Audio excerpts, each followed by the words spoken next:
자, 여러분 안녕하십니까?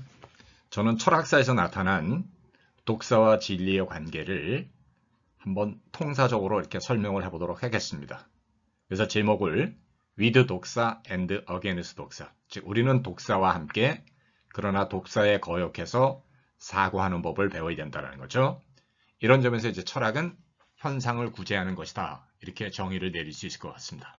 이 라파엘로가 그린 아테네 학당인데요. 여러분들이 플라톤은 손을 들어서 저 하늘을 가리키죠. 그 다음에 소크라테스는 상대방을 갖다 응시하면서 대화 상대자를 가리키고 있고, 아리스토텔레스는 손을 저 땅으로 향하고 있습니다. 그래서 요 손의 방향이 하늘로, 수평으로 땅을 향하는 요 세 가지 그림은 아주 굉장히 많은 것을 함의하고 있는데, 우리는 이게 뭘 뜻하는지 한번 논해 보겠습니다. 자, 우리는 가장 가까이에서 그리고 가장 많이, 이제 이걸 독일어로 쭈 네이스트 운투 쭈 마이스트 이렇게 이제 표현이 되고 있습니다. 그래서 우리가 너무 당연하다고 믿고 있는 것에 따라 살고 있습니다. 하지만 우리가 너무 당연하다고 믿고 있는 것은 어떤 때는 참일 수도 있지만 어떤 때는 참이 아닐 수도 있습니다. 그래서 우리가 믿고 있는 것이 참이다라는 보장은 어디에도 없다는 거죠. 그래서 우리가 당연하고 참이라고 믿고 있는 것들이 실제로 참이 아니라고 한다면 우리는 우리가 믿고 있는 것을 절대화될 이유가 없습니다. 따라서 참의 지평에서 우리가 참이라고 믿고 있는 것을 검증하는 것은 피할 수 없습니다. 이것이 바로 이제 현상을 구제하는 것으로서의 철학의 어떤 근본적인 진리 탐구다, 이렇게 이해하면 될 것 같습니다. 자, 그래서 이제 플라톤은 소피스트라고 이렇게 논쟁을 하는데, 플라톤 철학을 갖다가 우리가 요약한다고 한다면 참을 통해서 독사를 검증하고 살아야 된다, 이렇게 보면 될 것 같습니다. 그래서 소크라테스가 검증되지 않은 삶은 살 가치가 없다, 이렇게 얘기를 했는데, 우리는 참의 입장에서, 참의 지평에서 우리의 독사가 진리를 충족시키는지, 진리를 충족시키지 못하고 있는지를 끊임없이 검증하고 살아야 된다는 거죠. 그래서 소피스트들은 호모 맨술라, 인간이 모든 것의 기준이다, 이렇게 얘기했는데, 플라톤은 참이 모든 것의 기준이다, 이데아가 모든 것의 기준이다. 그래서 이데아를 통해서 호모 맨술라 테제를 갖다가 비판적으로 검증해 가는 것이 우리가 플라톤 철학의 어떤 변증법이다, 이렇게 이해해 볼 수 있을 것 같습니다. 소크라테스는 소피스트들과의 대결에서 아랫대, 우리가 보통 덕이라고 번역하는데 아랫대를 통해서 테크네를 극복하고자 했다. 이 아랫대를 통해서 테크네를 극복해 가는 것, 즉 덕을 통해서 테크닉을 극복해 가는 것은 이게 이제 소크라테스 철학이 갖고 있는 근본적인 중요성입니다. 그래서 덕을 통해 테크네를 극복해 가는 것이 이 소크라테스, 플라톤, 아리스토텔레스로 이어지는 그 철학의 어떤 기본 그 에토스를 형성한다라는 거죠. 그래서 플라톤은 이제 소피스트들과의 대결에서 참을 통해서 호모 맨술라 테제를 갖다가 극복하려고 했었다라는 것. 그래서 참을 통해서 현상을 근거 있게 설명하는 것을 플라톤은 철학의 자기 구제 능력, 즉 현상의 구제다, 이렇게 이제 그 아주 잘 정의를 내리고 있습니다. 그 플라톤이 이데아를 갖다가 이제 온토스 온, 그 영어로 번역하면 이제 리얼리 리얼, 참으로 이렇게 번역이 될 것 같습니다. 그래서 이제 과학과 근대 세계에서 파이트헤드는 서양 철학은 플라톤 철학에 대한 각주에 불과하다, 이렇게 이제 아주 나름대로 플라톤을 정당하게 이렇게 평가하고 있습니다. 그런데 여러분들이 그 이데아라고 하는 이 표현은 그 영국 경험론에서 말하는 이 아이디어하고는 구별이 됩니다. 영국 경험론자들이 말하는 아이디어는 우리 주관 안에 있는 표상을 뜻하는데, 플라톤이 말하는 이데아는 우리 주관 안에 있는 생각, 상념, 표상이 아니라 참으로 있는 것을 뜻합니다. 그래서 우리는 플라톤의 이데아를 온토스 온, 리얼리 리얼, 참으로, 정말로, 진실로 이렇게 이해해야 되고, 이거를 영국 경험론자들이 말하는 주관적 표상하고 항상 구별할 필요가 있습니다. 그 플라톤이 폴리타이에서 이제 동굴의 비유를 들고 동굴로부터 어떤 탈출을 갖다가 이렇게 잘 그 우화를 통해서 이렇게 잘 얘기를 하는데, 여하튼 이 독사라고 하는 거는 우리가 어떤 것을 대개는 아무 의심 없이 너무 당연한 것으로 이렇게 여기고 있는 것, 이 정도로 이해하면 될 것 같습니다. 이거를 뭐 영어에서는 이제 오피니언 뭐 이렇게도 번역해 쓰는데, 제가 보기엔 그거보다는 우리가 어떤 것을 대개는 아무 의심 없이 당연한 것으로 이렇게 여기고 있는 것, 이렇게 보면 될 것 같습니다. 그래서 우리는 대개 그리고 아무 의심 없이 어떤 것을 자명한 것으로 여기고 있습니다. 그래서 우리 모두는 이 점에서 플라톤이 말한 다 독사의 세상에 살고 있다, 이렇게 얘기합니다. 그래서 현대 해석학도 우리들의 이해라고 하는 것이 선리에 의해서 제약되어 있다. 칼 포퍼도 과학적 탐구에 있어서 우리는 무전제로부터 출발하는 게 아니라 항상 어떤 전제로부터 출발해 간다, 이렇게 얘기했을 때 우리는 항상 무엇을 갖다가 너무나도 당연하게 여기고 있는 그런 것으로부터 이렇게 출발하고 있다는 것, 이거를 이제 잘 명심할 필요가 있습니다. 그래서 우리가 당연한 것을 여기고 있는 그것이, 즉 독사라고 하는 것이 참일 수도 있고 참이 아닐 수도 있다는 것. 그래서 플라톤은 독사가 진리라는 보장이 없으니까 우리는 독사가 아니라 정당화된 참된 독사를 갖다가 이제 진리로 여겨야 된다, 이렇게 얘기를 하죠. 자, 독사와 함께 독사에 거역한다라는 것, 이게 이제 진정한 의미에서 철학이 대화로 전개되는 거예요.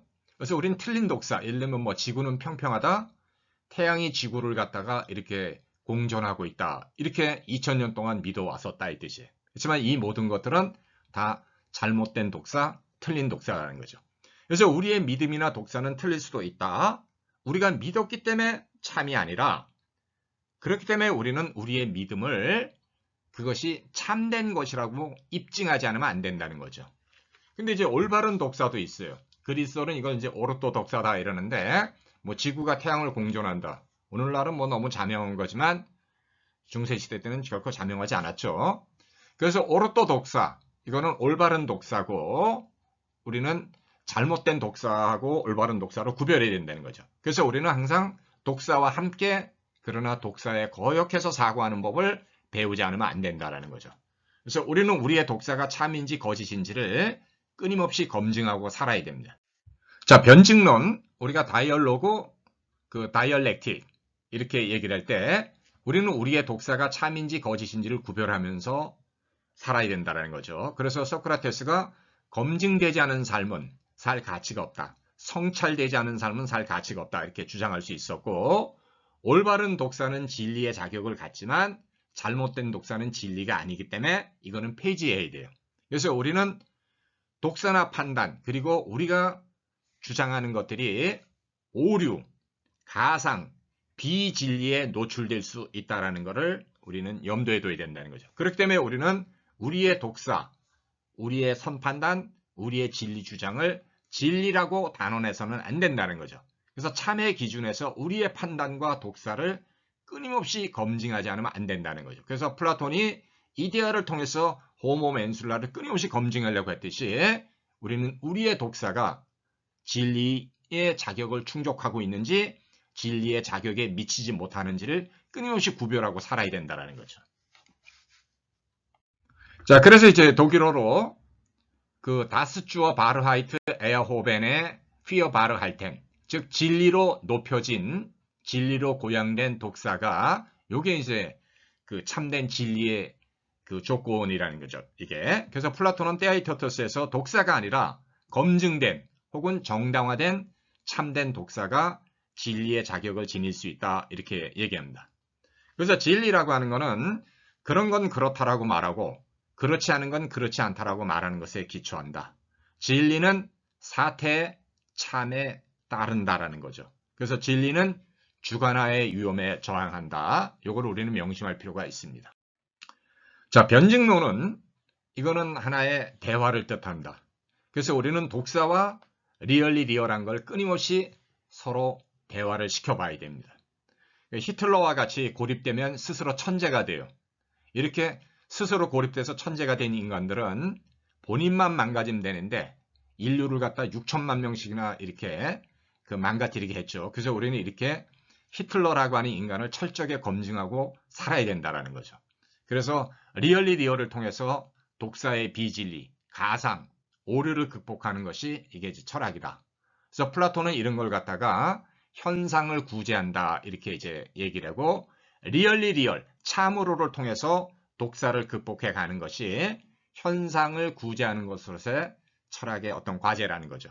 그래서 리얼리 리얼, 크라이테리아, 이 기준을 통해서 독사의 비진리를 극복해 가는 것이 인간이 동굴의 속박으로부터 탈출하는 것을 뜻한다라는 거죠. 그래서 우리 모두는 동굴이라고 하는 하나의 감옥에서 살고 있지만 바로 그 감옥으로부터 우리는 탈출해야 되는데, 그 탈출의 근거는 바로 뭐냐면 진리라는 거죠. 그래서 진리를 통해서 우리는 가짜라고 하는 것, 거짓이라고 하는 것, 이런 속박으로부터 우리 자신을 구제해내지 않으면 안 된다는 거죠. 그래서 변증론은 독사와 참을 교차 검증함으로써 독사를 진리로 끌고 가는 것을 뜻합니다. 독사를 진리로 높여가는 것. 그래서 플라톤은 손을 들어서 하늘을 가리키는데 독사를 저 진리 쪽으로 끌고 가려고 했었다, 이렇게 이해하면 될 것 같습니다. 그래서 플라톤이 가리키는 손의 방향은 허공이 아니라 궁극적인 것, 즉 진리라는 거죠. 그래서 진리를 통해서 비진리, 가상, 오류, 편견을 극복하는 것이 이게 철학의 자기 구원이라는 거죠. 그래서 우리는 살아가면서 어떤 형태로든 간에 이미 철학을 하고 있어요. 왜냐하면 인간은 항상 궁극적인 것을 물어보지 않으면 안 되기 때문에 그렇다, 이런 거죠. 그래서 궁극적인 것을 인간이 물어보고, 궁극적인 것을 인간이 추구하고, 궁극적인 것을 인간이 알아듣고자 한다면 우리는 이미 어떤 의미에서는 철학을 하고 있다는 거죠. 그래서 철학은 철학과에 다니는 학생들의 전유문이 아니라 모든 인간이 궁극적인 것을 묻고 대답할 때 우리 모두는 다 철학을 하고 있는 거다, 이렇게 보면 될 것 같습니다. 그래서 플라톤은 이 궁극적인 것을 진리에 대한 인간의 참여로 규정을 한다는 거죠. 그래서 성경에 진리가 너희를 자유롭게 하리라 이러는데 아마 이거는 플라톤하고 아주 그 의미론적으로 일치하는 이런 구절입니다. 그래서 니체도 진리는 비판받기를 원하지 우상화되기를 바라서는 안 된다, 이렇게 주장을 해요. 물론 니체는 플라톤 철학을 거꾸로 뒤집으려고 평생 노력했고 싸웠지만 많은 점에서 니체는 플라톤을 비판하면서 플라톤의 용어로 플라톤을 철학하고 있다, 우리가 이렇게 볼 수 있을 것 같습니다.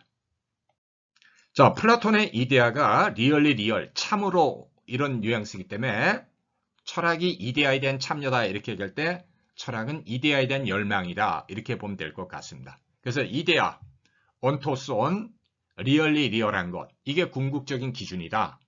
그래서 이데아가 만약에 참으로라고 하는 궁극적 지평을 뜻한다면 이게 진리의 기준이라는 거죠. 그래서 우리 인간이 진리가 아니라 우리가 진리를 추구하고 따르고 실현한다. 우리는 진리를 따르고 진리를 추구하고 진리를 알아듣고자 하는 존재지 우리가 곧 진리다, 이렇게 허세를 부려서는 안 된다는 거죠. 그래서 인간은 진리에 참여하는 것만큼 자신의 참된 삶을 살아간다는 것. 철학은 이 점에서 진리의 참여이고 진리에 대한 의지다.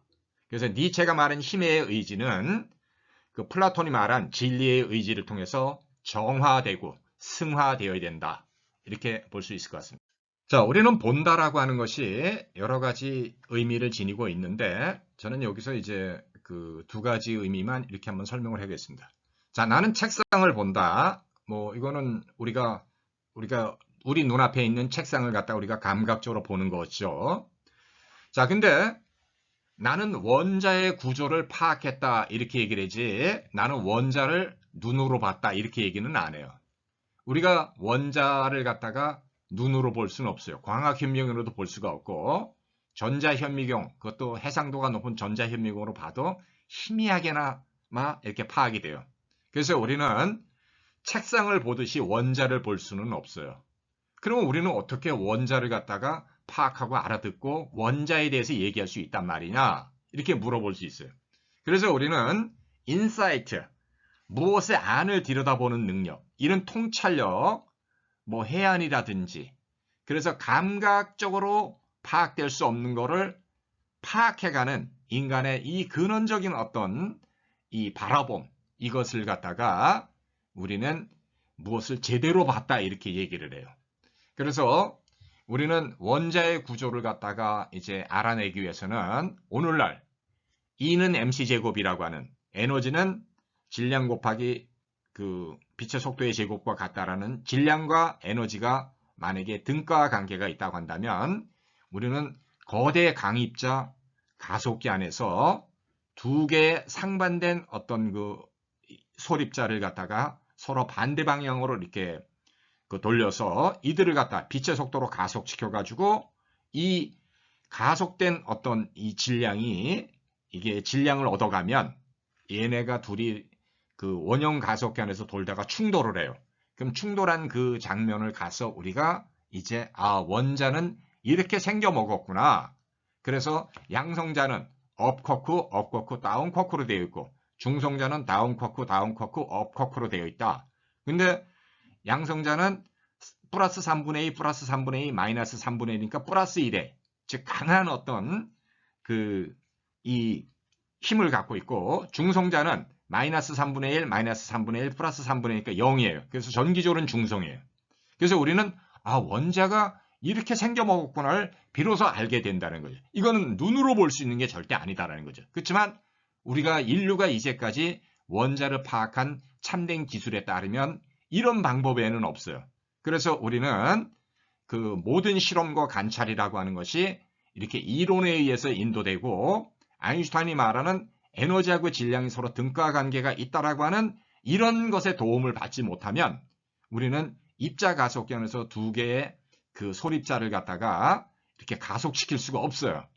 그래서 우리는 이렇게 아인슈타인의 특수상대성 이론에서 적용되는 걸 통해서 실험을 조직적으로 하고 계획적으로 수행함으로 인해서 인류가 그래도 희미하게나마 원자는 이렇게 양성자와 중성자로 결합된 핵과 그 바깥에 떠돌이 원자들이 확률 구름으로 돌고 있다라고 여기까지 우리가 지금 원자를 봤다 이렇게 얘기를 해. 근데 이거는 눈으로 본 게 아니에요. 이거는 우리의 인사이트. 우리가 정말 참된 것을 보고자 하는 우리의 근원적인 어떤 욕구에서 지금 바라봤다. 이렇게 봐야 되겠어요. 그래서 철학은 보는 것을 끊임없이 훈련하는 거고 우리는 감각을 절대로 무시해서는 안 돼요. 감각은 진리의 필요 조건은 되지만 충분 조건은 아니에요. 그래서 우리는 감각을 통해서 그러나 감각 너머에 있는 것, 감각으로는 파악되지 않는 것을 비로소 제대로 보려고 노력을 하는 훈련을 해야 된다는 거죠. 그래서 인류는 그래도 아인슈타인의 특수상대성 이론을 통해서 원자의 구조에 깊은 데까지 바라보게 됐고 그리스인들은 원자를 아톰, 깨지지 않는다, 깰 수 없다 이렇게 얘기하는데 우리는 원자를 우리나라 깰 수 있어요. 그래서 우리는 원자를 깨봤더니 이렇게 양성자와 중성자와 전자로 구성되어 있다. 여기까지 우리는 알아듣고 이제 오늘날 양성자와 중성자는 또 끈으로 되어 있다는 그 끈 이론까지 이제 나가고 있어요. 그래서 우리는 여전히 자연에 숨어있는 구조를 갖다 파악하고 자연을 지금도 알아가는 과정에 있다. 그래서 우리는 여전히 진리를 추구하고 있는 중에 있다. 이렇게 얘기를 해야 돼. 자, 또 다른 사례를 하나 들어보겠습니다. 뭐 사과도 떨어지고 낙엽도 떨어지고 그 다음에 그 바닷물은 들어왔다 나가고 달과 지구도 서로 당기고 우리는 태양의 어떤 공전 주기에서 봄, 여름, 가을 계열이 바뀌는 이런 것도 이제 확인하게 돼요. 경험적으로. 그래서 누구나 사과가 떨어지는 것을 봐요.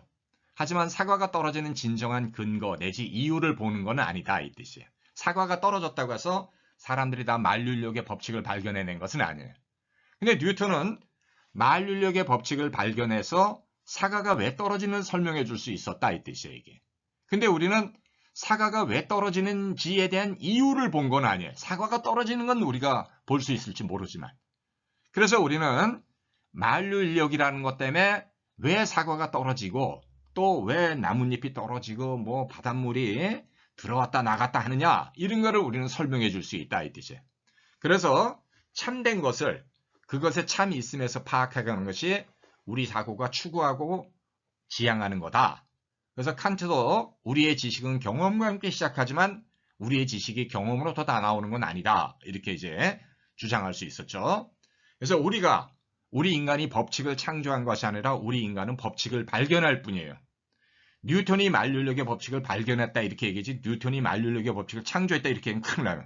아인슈타인이 특수상대성 이론을 발견했다 이렇게 얘기하지 아인슈타인이 특수상대성 이론을 창조했다 이렇게 얘기하진 않아요. 우리는 만류력을 통해서 특수상대성 이론을 통해서 자연을 보다 잘 이해하게 됐다 이렇게 이해하면 된다 이 뜻이에요. 그래서 법칙이라고 하는 것은 현상을 설명하는 근거고 법칙은 절대로 지각의 대상, 감각의 대상이 아니다 이 뜻이에요. 그러니까 진리는 결국 감각으로 다 설명되는 게 아니다. 우린 이렇게 이해하면 될 것 같습니다. 그래서 참에 대한 인간의 무제약적 참여만이 인간이 독사로부터 벗어나서 참되게 살아가는 것을 가능케 해준다. 이렇게 우리는 이해하면 될 것 같습니다. 자, 플라톤은 이제 폴리테에서 시인 추방론을 이렇게 얘기를 하죠. 그래서 인류 최초의 예술과 검열은 플라톤의 이제 거기 주장에서 나와요. 근데 플라톤은 그렇게 말할 수 있는 나름대로의 근거는 있어요. 플라톤은 미와 예술을 진리에 종속시키는데 이제 플라톤이 미와 예술을 진리에 종속시키는 것은 임마누엘 칸트하고 니체로부터 이제 많은 비판을 받게 돼요. 그래서 우리는 플라톤이 왜 아름다움을 갖다가 진리에 이렇게 종속시키려고 했었는가 라는 것을 플라톤 문맥 안에서도 이해해 봐야 되지만 그러나 플라톤의 이런 주장은 오늘날에 와서 이제 많은 비판에 노출된다 이 뜻이에요. 그래서 우리는 플라톤과 함께 플라톤에 거역해서 생각해야 되는데 적어도 아름다움이 진리에 종속되어야 되느냐 이런 문제를 놓고 봤을 때 이거는 플라톤의 또 하나의 검증되지 않은 독사일 수도 있다는 걸 우리는 인정해야 된다는 거죠. 그래서 플라톤은 이제 철인 통치론, 철학자가 통치자가 되거나 통치자가 철학자가 된다 이렇게 되는데 이 플라톤의 철인 통치론은 혹시 철인 독재론으로 왜곡될 수 있는 건 없을까? 우리 한번 더 고민해 봐야 돼요. 그래서 또 플라톤적 사랑이라는 걸 얘기를 했는데 과연 플라톤적 사랑이 뭐냐? 오늘날에도 우리는 여전히 플라톤적 사랑을 얘기할 수 있을까? 한번 플라톤과 함께 그러나 플라톤에 거역해서 한번 사고해 볼 필요는 있다라는 거죠. 그래서 우리는 하늘 아래 새로운 건 없지만 모든 건 새롭게 다 검증해 보지 않으면 안 된다 이 뜻이에요. 그래서 검증을 통과해 간 것만이 진리의 자격을 얻는 거지 플라톤이 말했기 때문에 진리다 이렇게 얘기하지는 않는다. 검증을 통과해 간 것만 그것만이 진리의 자격을 얻는다. 그러니까 우리는 참으로를 충족시켜주는 것만이 진리의 자격을 얻는다. 이렇게 말할 수 있을 것 같습니다.